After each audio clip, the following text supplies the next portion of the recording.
Welcome back. If you've been watching this series from the beginning, you'll probably remember that one of the reasons we chose this lot for this video series is because it's at the end of a sort of dead-end street. We were actually looking for a filming location, and when we saw this lot and when we saw this situation, we immediately saw that it was just right. The street dead ends at our property line, so there's no through traffic. There are no adjacent homes, or for that matter, neighbors with dogs either, and so it's quiet. You'll also remember that this has not been an easy lot to build on. We had to do a lot of site work and prep before it was buildable at all. But the entire reason for building this house is so we can make the video series, and I have to admit that the nice view from the lot really was not a major contributor to our decision to do the project here. We were thinking more about the privacy and what we could afford, of course, and the view was a bonus.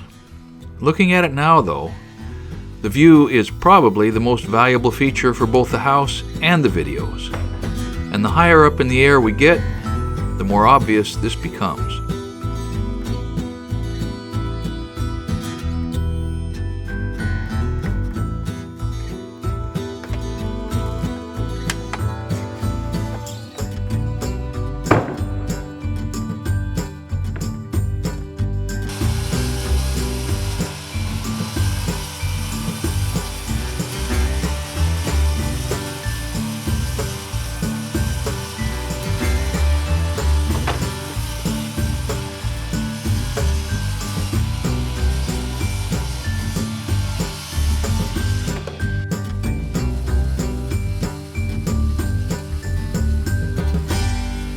Now, we discussed squeaks in the floor system a lot in the video where the first floor was being put down on the house. I want to just emphasize one more time how important the glue is. We're using a liquid nail product that's designed for subfloors. It works pretty well. I'm not sure it's the best, but I've remodeled a lot of houses where the floor was glued down, and when you are demoing a subfloor, you will see that often the glue is stronger than the wood fibers themselves. Sometimes the floor will rip off pieces of the joists as it separates the glue. Another thing is, you don't wait until the house is built to listen for floor squeaks. As soon as the sheeting goes down and the glue is dry, the next morning you're listening and watching and paying attention for squeaks in your subfloor, and you fix them as you go. Way easier to take care of it during the framing process than to try to come back and work around insulation in the subfloor and sheetrock on the ceilings and finished surfaces everywhere to try to track down and eliminate a floor squeak.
Now, obviously, installing the floor joists and the second floor decking really helps with bracing the walls in place and tying everything together, but not completely.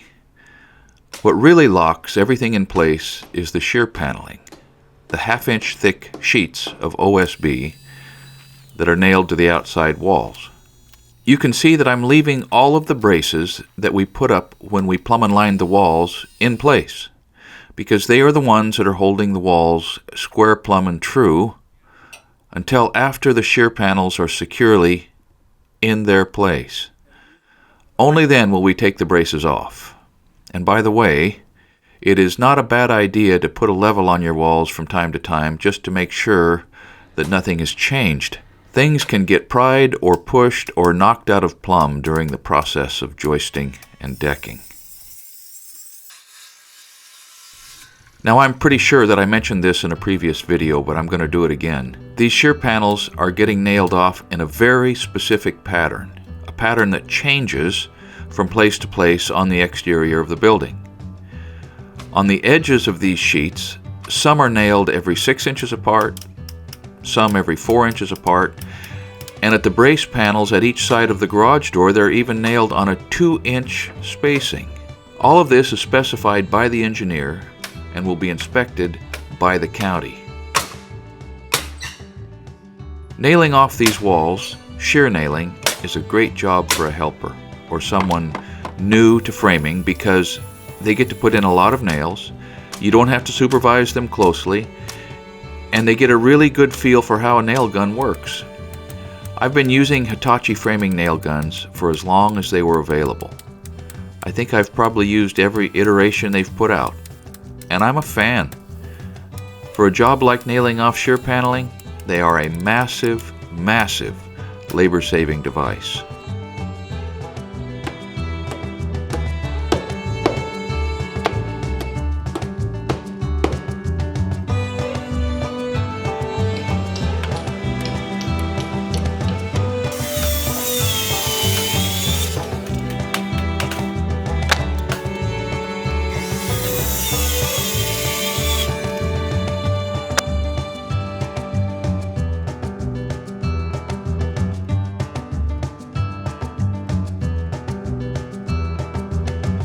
These next walls that we're laying out and building here are for the garage. As you can see, we don't have a nice clean deck to work on this time. And framing coming up out of the dirt is tough. We're sort of doing this from sawhorses actually, and even though the wall might be twisted or racked slightly as it's being nailed together, I can count on the fact that the top and bottom plates are marked exactly. And as long as we follow those marks, the studs will all be plumb and in the right place when these things are up and braced. Since these are exterior walls, they're being framed with 2x6s so they can receive the code-required insulation.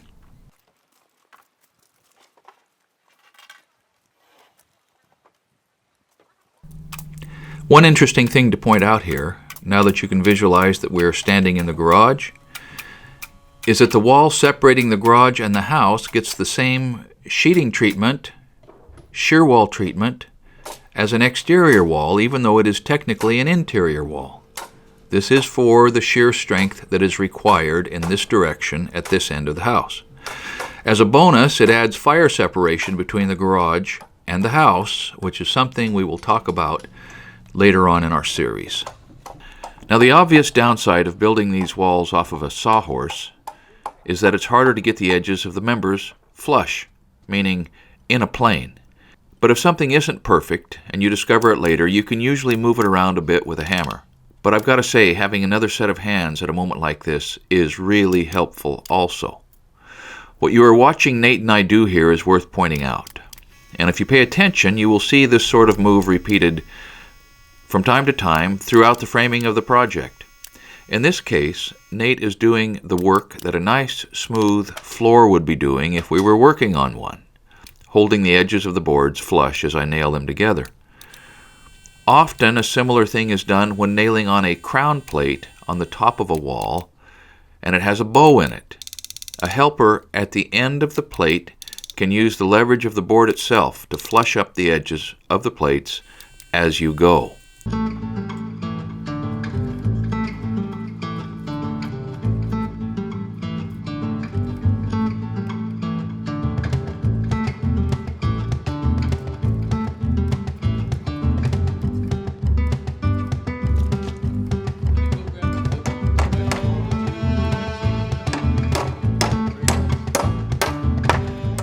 One important note here that has been mentioned several times in the comments is always try to nail the plates together directly above the studs. This is an important courtesy to the electricians and the plumbers who will be drilling holes through the plates between the studs. They do not deserve to be running their drill bits into 16-penny nails that the framer was too careless to have installed properly above the studs and not in the middle of the cell.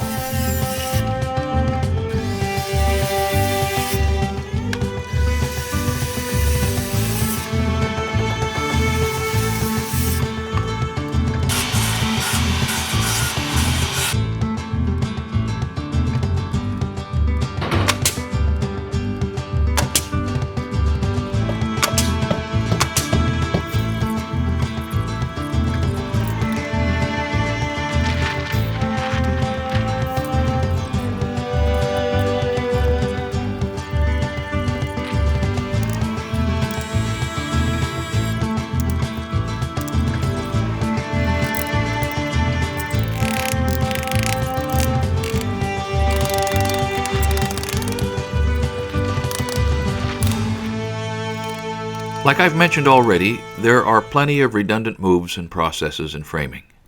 The marking, the cutting, the fastening, the measuring, they're all basically the same types of moves on repeat. When you're working as a framer, though, it doesn't really feel that repetitive for the most part, and I think the reason is because the project and the job site is constantly changing as your work layers on top of itself. New problems constantly present and demand solutions. There's a lot of satisfaction in putting a house together and watching it take shape. There's also a lot of anxiety and a fair amount of frustration. Every day you come back to the job, you can see all of your previous hard work right there in front of you and even under your feet. The work you're proud of and the stuff you will be glad to cover up. Now, I've worked in housing tracts before where you're building the same houses over and over, and that certainly has some mind-numbing repetition to it. But you can always find ways to work more efficiently, to try something new in order to keep it challenging.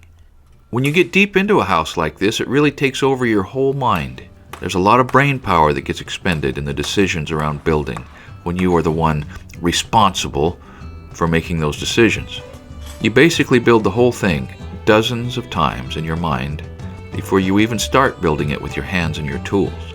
If you watched the last episode, you will know that we are trying to give you as much information on our build as possible, both the good and the bad.